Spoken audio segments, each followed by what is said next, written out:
It's time for the second edition of These Are a Few of My Favorite Gay Things. So it's June, which means it is LGBTQ Pride Month. And just like I mentioned in the first video that I did, for this month, sporadically throughout the month, I decided I want to go back and review some of the favorite gay properties that I've enjoyed in the past. And so just in case you haven't checked out the first video I did, I reviewed the very first gay movie I ever saw, which was a movie called Trick that came out in 1999. And so now here's another gay property that I've enjoyed in the past. So let us begin. Now this indie movie is called Third Man Out, and it's the first of a series of 4 original movies that came out on what was called Here TV, which was basically the LGBTQ version of Netflix. And this movie debuted in 2005 and is based on a series of mystery novels by author Richard Stevenson, and it's about the life and the crime solved by New York's most famous and possibly the only known gay detective. No, not Batman, but Donald Strachey.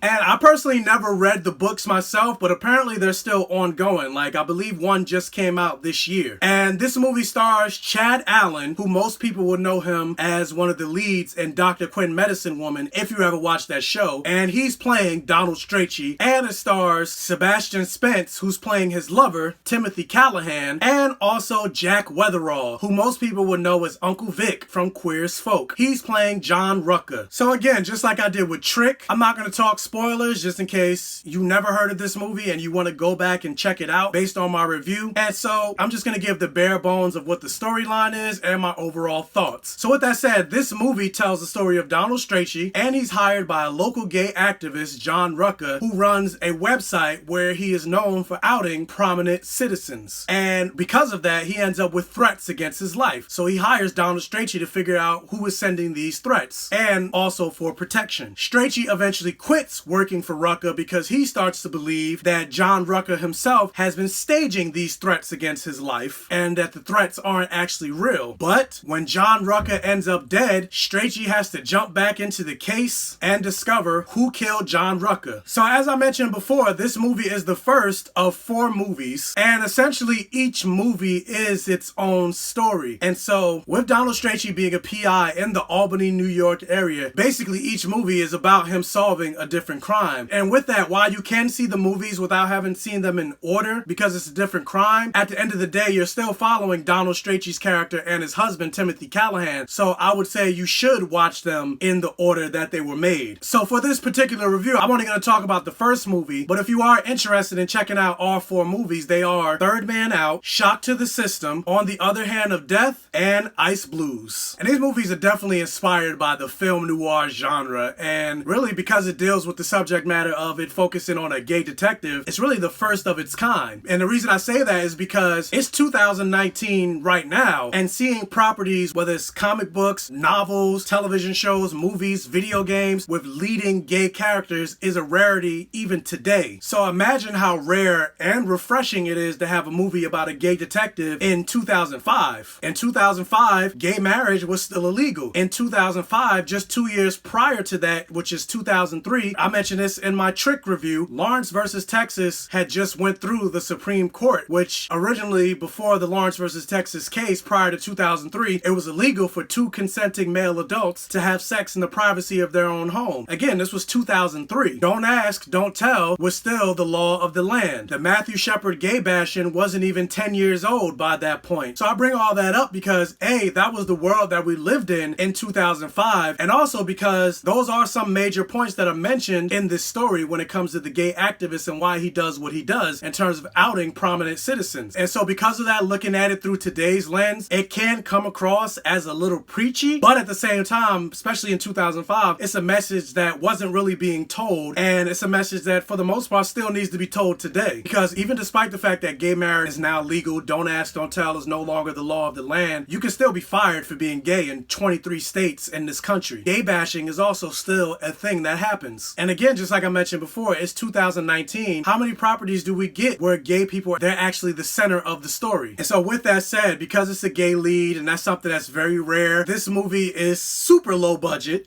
Like low budget to the point that there is a scene, Donald Strachey is in a car with a cop and they're driving, and you could tell that the background as the car is moving is not real and the car is actually not moving, that they're on a green screen. Like I think there was a point where the car actually turns, like you can see in the back background that the car is turning, but the actor that's driving the car, he doesn't actually turn the steering wheel. And I'm just like, yeah, wow, this is trash. And also I get with this movie being inspired by film noir. With film noir is it's very melodramatic, but also one of the problems that you get when it comes to especially lower budget movies, some of the acting isn't all that good either. More so from the smaller roles. However, when you get to the lead played by Chad Allen, like I think he's great. His acting and his relationship with his partner is what keeps these movies interesting. And on top of that, it's dealing with subject matters that you don't really get to see in film. Like I mentioned before, a story about a gay detective. How often does that happen? Then on top of that, because he's a gay detective, he deals specifically with crimes involving LGBTQ people, which is like, I wish we had that in real life. And then also like, it's refreshing to see a healthy relationship between two gay men on screen. So yes, the movie can come across as a little campy, especially as it tries to mix its tones of solving murder mysteries, but then also injecting humor at the same time. And yeah, if you do it right, it can work, but in some moments it doesn't work in this movie. And also in terms of like the genre itself, I would say it doesn't really add anything new to the film noir genre, but I'd also argue just the fact that it's about an openly gay detective does add something new to it. But overall, I do enjoy this movie. I do enjoy the storyline that it tells. I do enjoy following the ride of solving the mystery of who killed John Rucker. And plus, again, as I mentioned before, seeing Chad Allen and Sebastian Spence's performance, they're the things to watch. They're the things that keep me invested in this movie. They're the things that make things interesting. And so would I recommend that you see this movie? Absolutely. The DVDs are available, or you can watch it on iTunes. So what would my rating be for Third Man Out? I would say if I was watching it from today's lens, because of some of the issues with the cheesiness and also some of the acting issues, I would say that it definitely broke even. However, watching it back in 2005, especially as an openly gay teenager at the time, I was 19 when this movie came out, and also how it made me feel seeing a movie with leading gay characters in a movie, I would give this movie a solid hit. So, has anybody ever heard of the Donald Strachey mysteries? Have you read the books? Or if you decided to check out the movies after this review, tell me what you think about it. Let me know down in the comment section below. Also, please be sure to smash that thumbs up button and like this video to really help out the channel. And if you're new to my channel, please check out the other videos on my channel. And if you like what you see, please subscribe for more. Tell your friends, families, and neighbors about my channel to help me continue to grow. Also, check out the links in the description box below. I'm gonna leave my Facebook, Twitter, and Instagram, and you can follow me on there. And as always, I'll catch you guys next time. Happy Pride Month!